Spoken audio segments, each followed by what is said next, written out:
Porbandar coast guard headquarter સામે Saurashtra chemical factory બહાર park કરવામાં આવેલા ટ્રકમાં અચાનક જ કોઈ કારણોસર આગ લાગતા ફાયર ટીમ અને સ્થાનિકોએ પાણીનો મારો ચલાવી આગ પર કાબૂ મેળવ્યો હતો.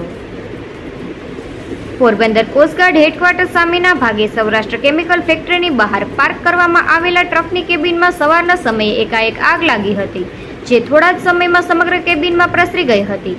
આથી સ્થાનિકોએ ફાયર ટીમને જાણ કરી પાણીનો મારો ચલાવી આગ પર કાબૂ મેળવવા પ્રયાસ કર્યો હતો. ત્યારબાદ ફાયરની ટીમે પણ તાત્કાલિક દોડી જઈ આગ પર કાબૂ મેળવવાની કામગીરી હાથ ધરી હતી. બનાવ બનતા લોકોના ટોળા એકત્ર થઈ ગયા હતા.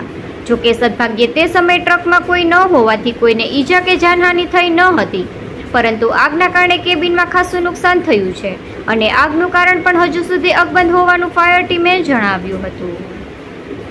નિકુલ પોપટ, પોરબંદર ટાઈમ્સ.